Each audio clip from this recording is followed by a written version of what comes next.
Estamos hablando de lo sobrenatural,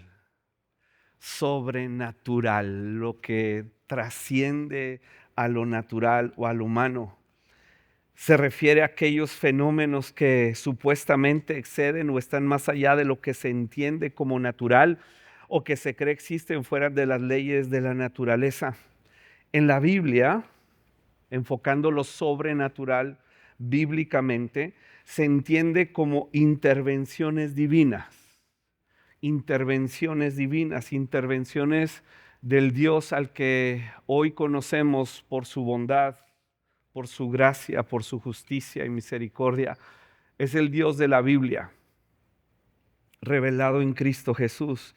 Y Él interviene y se manifiesta para darnos a conocer su carácter y sus propósitos. Esta es la razón por la cual Él interviene y vivimos cosas sobrenaturales.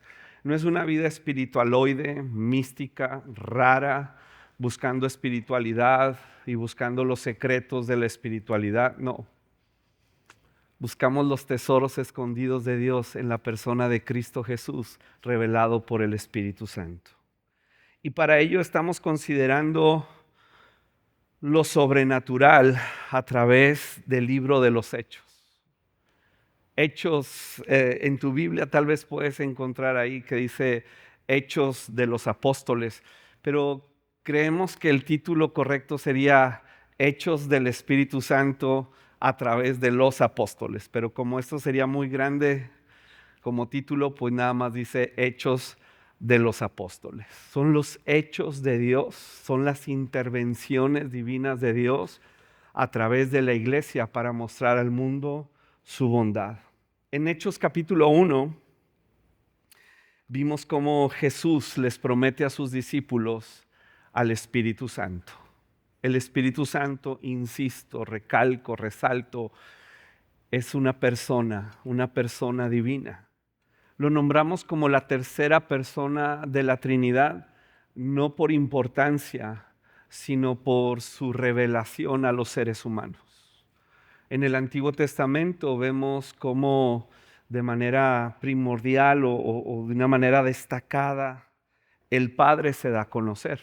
Aunque también en el Antiguo Testamento vemos a Jesús y al Espíritu Santo. Pero el Padre resalta en el Antiguo Testamento y por eso es la primera persona de la Trinidad. No por jerarquías, en la Trinidad no hay jerarquías. Ellos conviven en una unidad perfecta, única, se honran y se aman.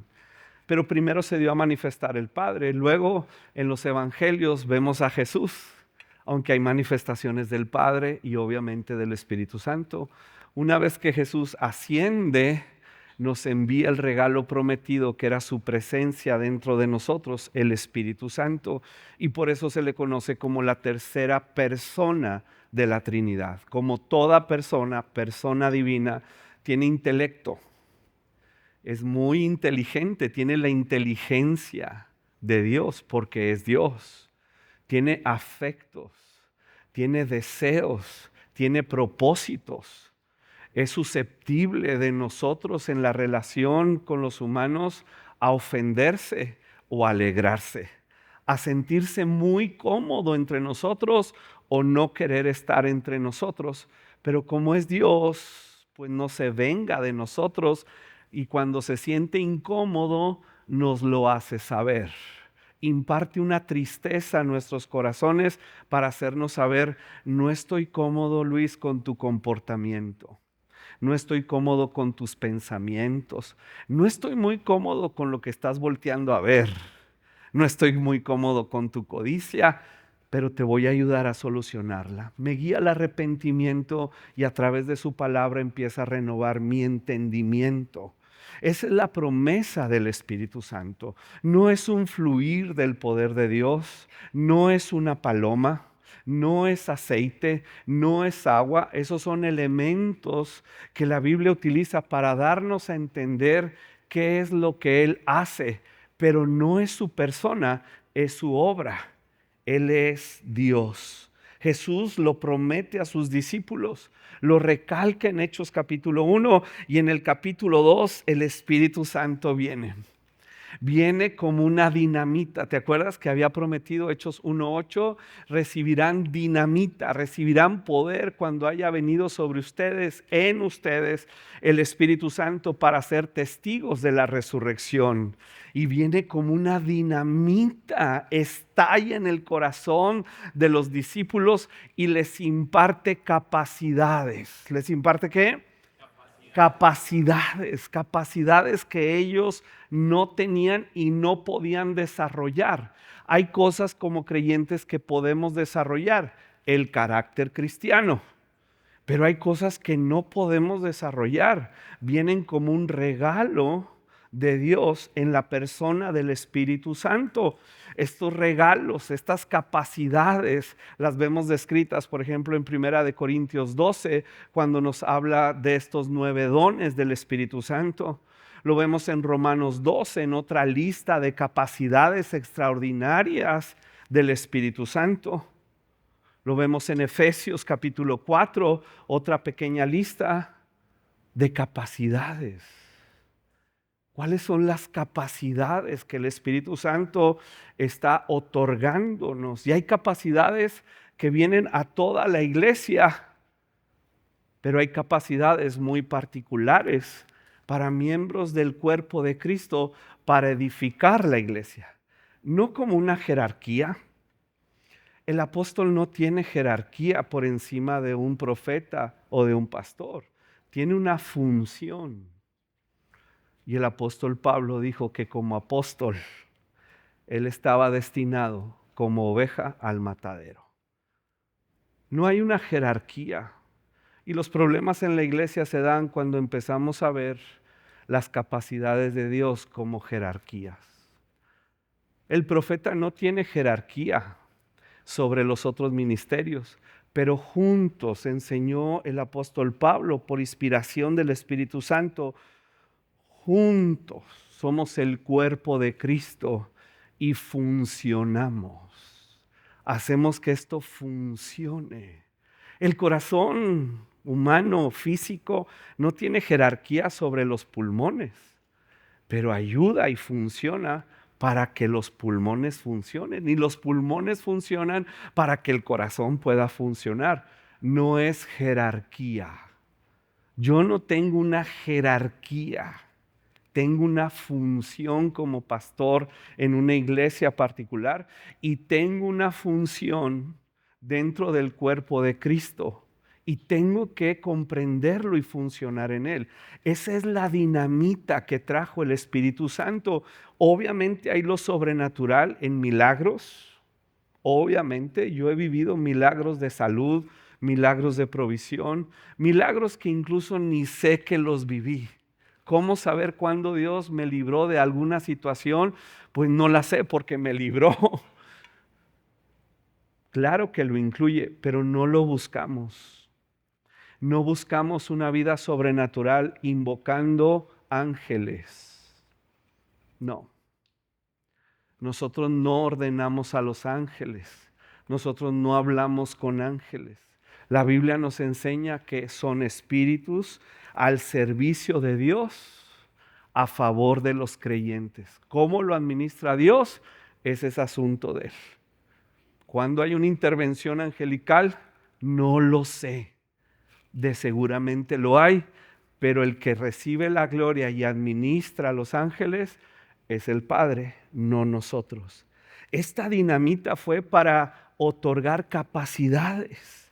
En Hechos capítulo 3 vemos lo sobrenatural también de las sanidades, porque viene la sanidad de este cojo, ¿recuerdas? Un hombre que sentado a la puerta del templo recibe su sanidad. Un hombre que había nacido cojo, no había caminado nunca, recibe esta dinamita que lo pone de pie. Pedro le dice, no tengo oro ni plata, pero lo que tengo te lo doy. Recibe dinamita. Esta dinamita la repartimos, iglesia, en nuestros hogares.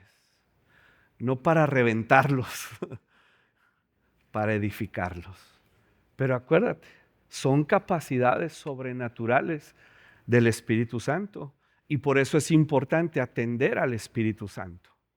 Si lo tratamos como una cosa, si lo tratamos como un siervo, si lo tratamos de maneras que no son las indicadas como una persona divina, estas capacidades sobrenaturales no se van a manifestar en ninguna manera. Hay capacidades sobrenaturales que necesitamos como papás, como empresarios, pero si atiendes a la persona del Espíritu Santo, créeme, vas a recibir capacidades. La iglesia estaba atendiendo a Dios en el llamamiento de Jesús. No se vayan de Jerusalén hasta que venga el Espíritu Santo y les dé capacidades. Se manifiesta todo esto y en Hechos capítulo 4 vemos cómo todo este mover sobrenatural del Espíritu Santo tiene una respuesta en los creyentes y la respuesta fue generosidad. Y yo sé que algunos se ponen muy incómodos cuando hablamos de dinero. Y discúlpame, no quiero hacerte sentir incómodo, pero la Biblia nos enseña eso. No para enriquecer a un hombre, en ninguna manera. No para enriquecer una iglesia en el sentido de que nos da soberbia y estemos gastando en lujos. Tiene un propósito muy, muy específico. El dinero y la riqueza en los creyentes dentro de la iglesia con generosidad es para extender el reino de Dios. Es esa silla en la que hoy está sentada. Es ese clima que nos permite estar cómodos. Es esta iluminación. Es la que nos permite avanzar el evangelio. Sin la generosidad económica, créeme, no sería posible. En el ministerio de Jesús incluso vemos que muy específicamente había personas, sobre todo mujeres. Mujeres llegan a ser muy generosas y nos dice Lucas en su evangelio que había ciertas mujeres que al no poder participar del ministerio como lo hacían los apóstoles, porque en aquel entonces, en la cultura judía, y creo que todavía hoy, las mujeres no tenían lugar. Hoy sí tienen lugar las mujeres. En la iglesia tenemos mujeres que dirigen grupos conexión, tenemos mujeres que coordinan ministerios, tenemos mujeres, mi esposa misma participa muchísimo. Ella no le gusta la plataforma, pero si vieras todo lo que hace para que sea posible la iglesia. Y como en aquel entonces no era posible, dice Lucas el evangelista que esas mujeres financiaban los viajes de Jesús. Ponían de su dinero, de su riqueza, para que Jesús y sus discípulos comieran, pagaran ciertos hospedajes.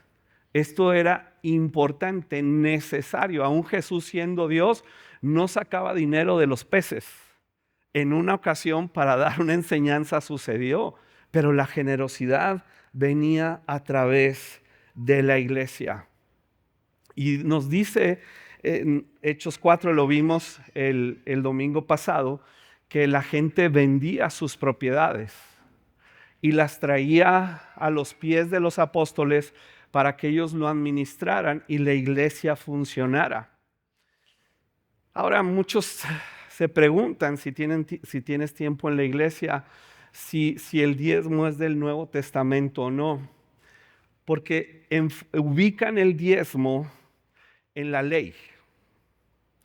Es que el diezmo es de la ley y hoy no estamos bajo la ley. Pero déjame recordarte que la primera expresión para saber cómo interpretar un tema en la Biblia, una de las reglas principales es ir a la primera mención. ¿Cuál es la primera vez que se menciona ese tema? Y generalmente todos los temas que se tocan en la Biblia vemos su primera mención en Génesis. Y la primera mención del diezmo no es en la ley, es en Génesis. Cuando Abraham, el padre de la fe, viene de derrotar a 5 reyes que se habían llevado secuestrado a su sobrino Lot y les gana la batalla, toma toda esa riqueza y va regresando a su casa, se topa con un ser, Melquisedec, rey y sacerdote de una tierra, Salem, paz, de la cual no encontramos registro, porque este Melquisedec es una teofanía, es una aparición. Dios mismo se materializa en este ser, Melquisedec. Y dice Génesis que Abraham le dio los diezmos de todo. Ya vino la ley, porque tú sabes, si no hubiera ley, pues ¿quién pagaría impuestos? Si nos lo dejaran pues hay cuando quiera, dice el gobierno que cuando quieras, que hay lo que te sobre, que tú dispongas, pues no habría dinero en el gobierno. ¿Cómo se use? Es otro tema.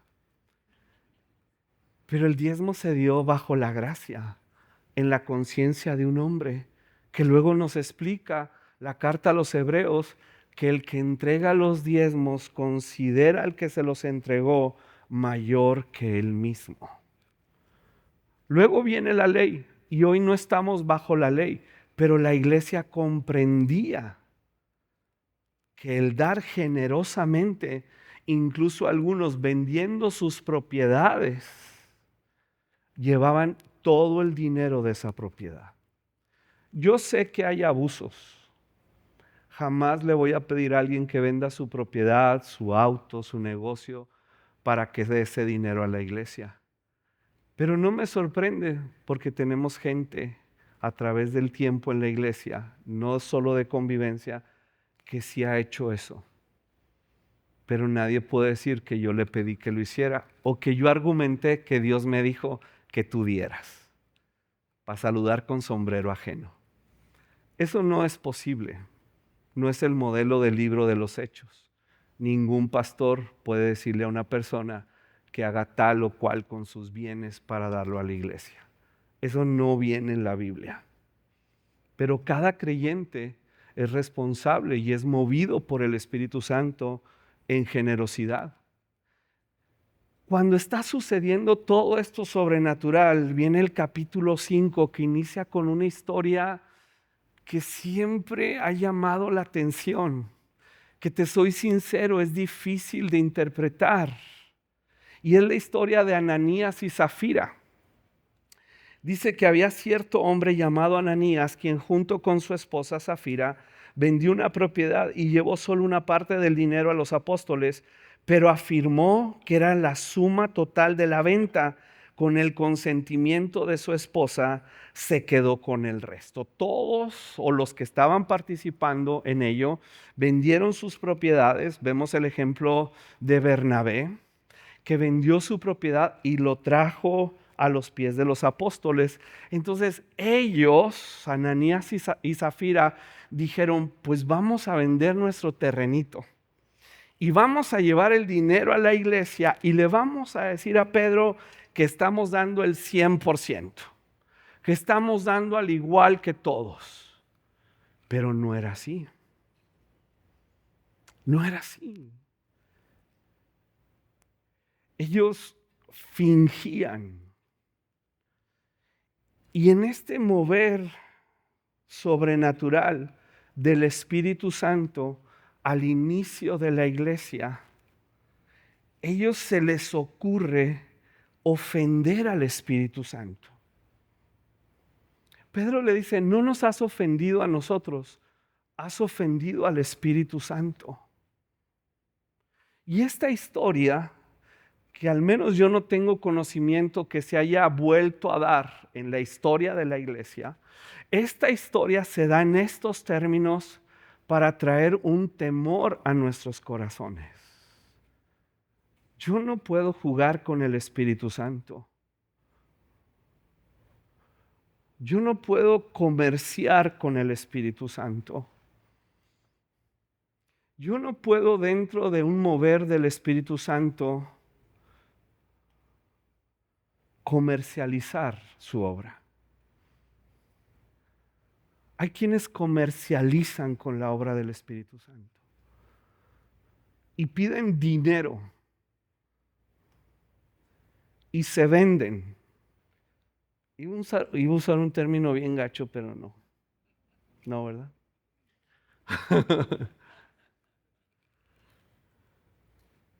Pero sí lo voy a usar.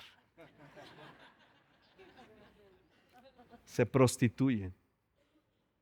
Ese es el término. Se prostituyen.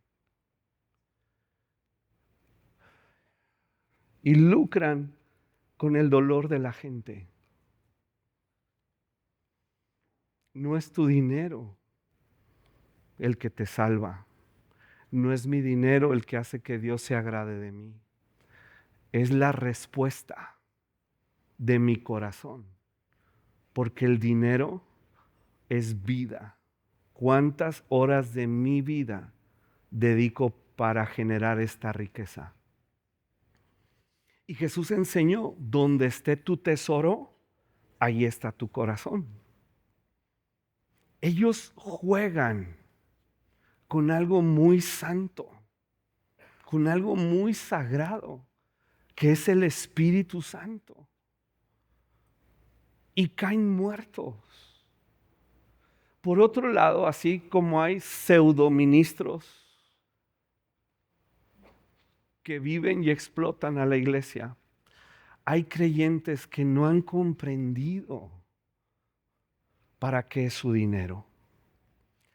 Estos Ananías y Zafira querían el reconocimiento y la gloria de dar. Hay gente que a veces da a la iglesia y cree que eso le da derecho sobre el pastor o sobre la iglesia. Y quieren el reconocimiento y el aplauso. Te soy sincero, no hay uno de esos en convivencia.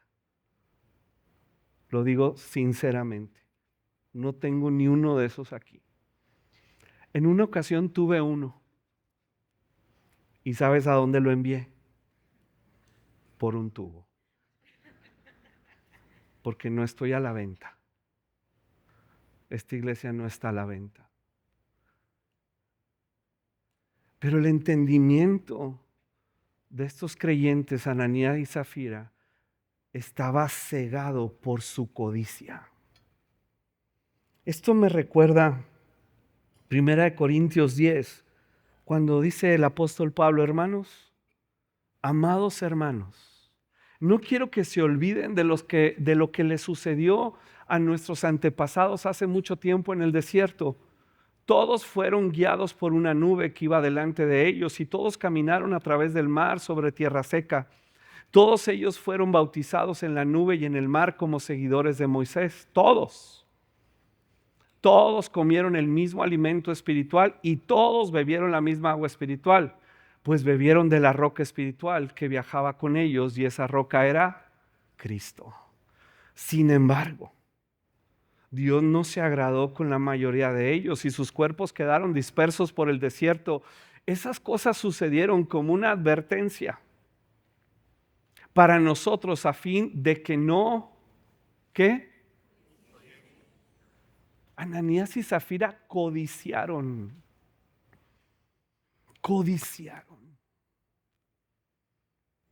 Y lo mismo que pasó en el desierto pasa en el libro de los Hechos con personas que codician. Y hoy, de veras, no creo que alguien de nosotros, si alguien cayera muerto por esto, yo sería el primero en caer muerto. Pero hay personas creyentes que al no comprender lo que Dios está haciendo y quién es Él, codician y están como muertos. Anhelan de alguna manera a Dios y tienen experiencias con Dios, pero no tienen entendimiento. No entendemos para qué, por qué. Pablo le dice a los filipenses, le pido a Dios que el amor de ustedes desborde cada vez más y que sigan creciendo en conocimiento. ¿Y qué dice? Todos los creyentes tenemos conocimiento, porque conocimiento habla de experiencia con Dios, iniciando con la experiencia de salvación, con la experiencia de la presencia del Espíritu Santo en nuestras vidas, conocimiento a través de su palabra que transforma nuestra manera de pensar, pero de alguna manera se detienen en eso y no obtienen entendimiento. Ananías y Zafira no tenían entendimiento, veían lo sobrenatural de Dios, veían los milagros, lo sobrenatural del crecimiento de la iglesia, participaban de esa atmósfera, pero nunca entendieron quién es Dios y cuáles son sus propósitos. Y son estos creyentes de los cuales habla Pablo a los Corintios que están dormidos. ¿Por qué? Porque codician, porque ven a Dios con un signo de pesos. Bendíceme, prospérame. Voy a emprender un negocio, bendice mi negocio. No jala así, iglesia. No jala así. Porque hay gente muy próspera que ni teme a Dios. ¿Cómo funciona? Pues ni siquiera es algo que podemos decir que funcione o no funcione. No es una fórmula de la prosperidad como lo hacen ver los mercaderes del supuesto evangelio de la prosperidad. Es nuestro corazón rendido. Dios tiene la confianza en mí de que al darme los recursos económicos los voy a administrar de acuerdo a su voluntad, o voy a ser un tacaño de primera. Lo que te puedo decir, estoy hablando muy franco,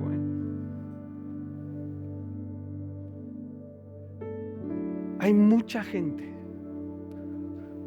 que ha venido conmigo y me ha dicho, estoy a punto de hacer un negocio que si se arma,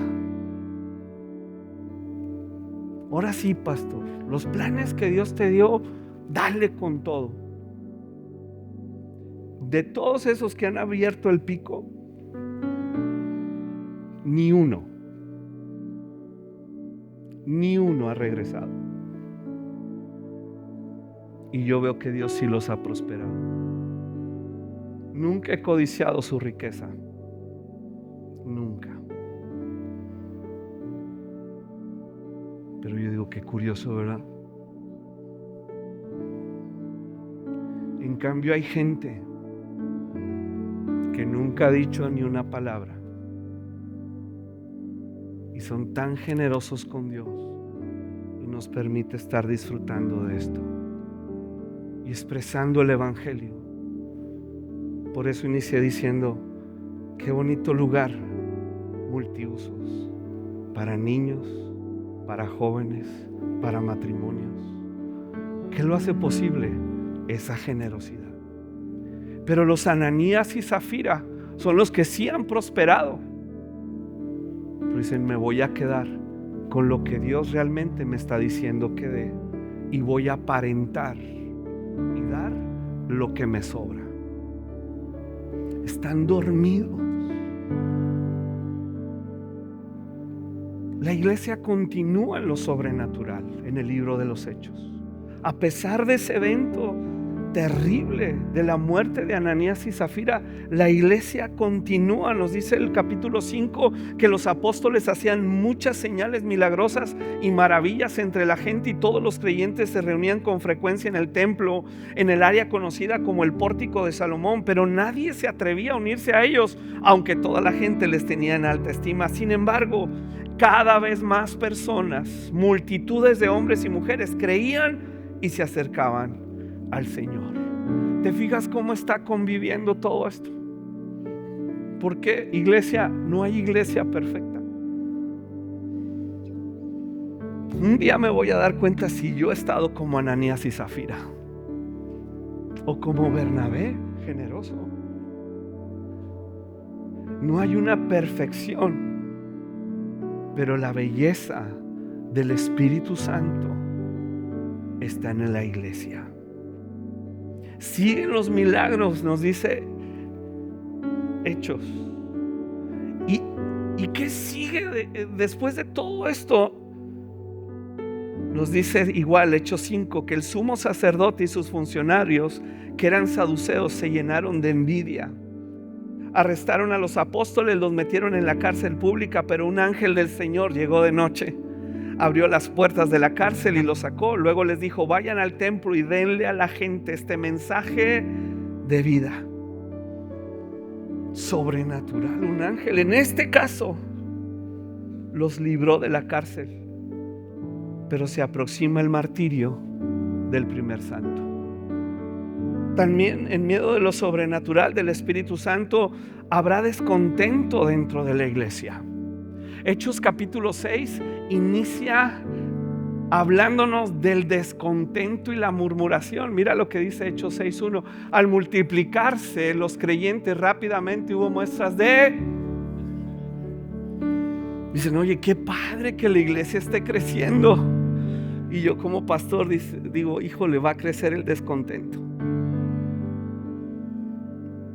En el estacionamiento hay mucho descontento. Pero ese descontento muestra nuestros corazones. Me hace ver lo impaciente que soy. En el estacionamiento están muy serios hoy. Dicen los que saben, los de crecimiento, dicen que el 10% de la gente que asiste a una congregación está en el grupo de los descontentos. ¿Cuánta gente es esa en convivencia? Yo creo que aquí le erraron a la estadística. Es natural que a veces haya cosas que te hagan sentir incómodo y descontento. De pronto se saturan los baños de las damas y los caballeros. ¿Por qué no hacen más baños? Yo quisiera, ¿verdad? Hay descontento. Y lo sobrenatural del Espíritu Santo está presente. ¿Qué te indica eso? Que se está probando nuestro corazón, para ver si participamos o nos quedamos en este descontento. Este descontento produjo quejas de los que hablaban hebreo, diciendo que sus viudas eran discriminadas en la distribución diaria de los alimentos. De manera que los 12 convocaron a todos los creyentes a una reunión. Dijeron: nosotros los apóstoles deberíamos ocupar nuestro tiempo en enseñar la palabra de Dios y no en dirigir la distribución de alimento. Por lo tanto, hermanos, escojan a 7 hombres que sean muy respetados, que estén llenos del Espíritu Santo y de sabiduría, que sepan administrar, que sepan de logística, que sepan de procesos, que tengan un sentido común en lo material, llenos del Espíritu Santo, y a ellos les daremos esta responsabilidad. Así que nombraron a 7 de ellos. El primero es Esteban, un hombre lleno de fe y del Espíritu Santo, pero bien inteligente. Y menciona a otros.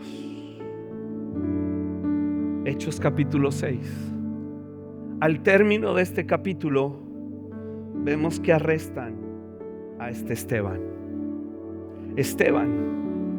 el primer mártir, acusado falsamente. Esteban, le pagaron, le dieron lana a testigos falsos y dijeron que había dicho muchas barbaridades.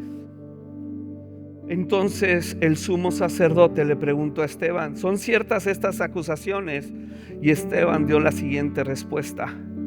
Es un mensaje, si lo lees, wow, es un gran mensaje. Cuando termina el mensaje, Esteban dice el versículo 54. Fíjate, empezó en el versículo 2 y termina en el 54. Da una cátedra Esteban. Los líderes judíos se enfurecieron por las acusaciones de Esteban y con rabia le mostraban los puños. Pero Esteban, lleno del Espíritu Santo, fijó la mirada en el cielo. Esteban tenía dinamita. Sí, mucha dinamita.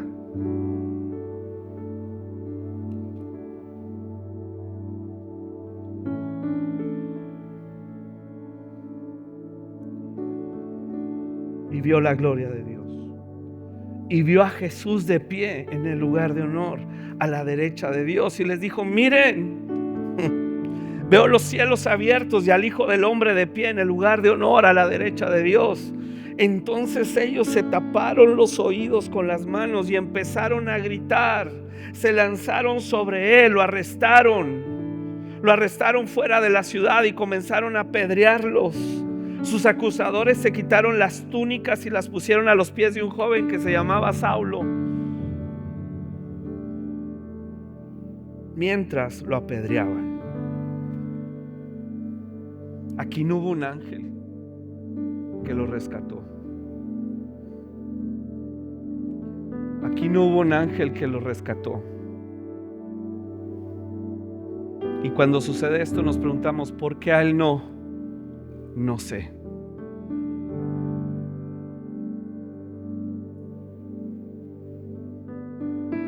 No sé. No sé por qué. Pero Esteban vio la gloria de Dios. Eso es lo sobrenatural. No sé por qué no me rescató, pero vi la gloria de Dios. Veo a Jesús sentado en el lugar de honor. Esteban dice: yo estoy bajo el gobierno de ese Jesús que dio su vida en la cruz del Calvario, que resucitó de los muertos, y tengo suficiente dinamita para morir por él. Él no basaba su existencia y su fe en que Dios lo librara. Él de alguna manera muestra que anhelaba estar allá. Mientras lo apedreaban, Esteban oró: Señor Jesús, recibe mi espíritu. Cayó de rodillas gritando: Señor, no los culpes por este pecado. Y dicho esto, murió.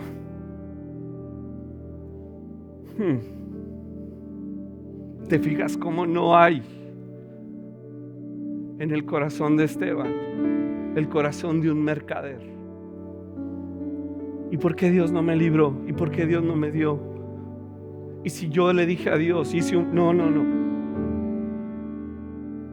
Puedo vivir en lo sobrenatural, Dios librándome a través de un ángel, o puedo poner mi vida por él. Ambas cosas son sobrenaturales. No puedo dejar de mencionar lo que sucedió esta semana con Charlie Kirk.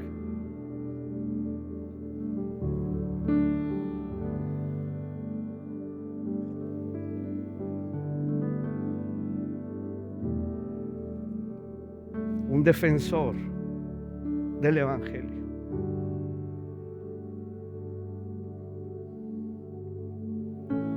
Asesinado por una persona que representa la furia de una generación que no soporta sentirse acusados por su conciencia. Y en lugar de buscar a Dios, su bondad, su gracia, pretenden callar las voces de estos mensajeros que los pueden llevar a Cristo. Todo esto, iglesia, es sobrenatural, porque el hombre natural va a vivir siempre para sí. Y el modelo de lo sobrenatural en el libro de los Hechos nos muestra al Espíritu Santo glorioso, mostrando a Dios, trino Dios, con gracia, con favor, con celo, con mucho celo por su casa. estando con cada creyente en intervenciones angelicales o para partir al cielo.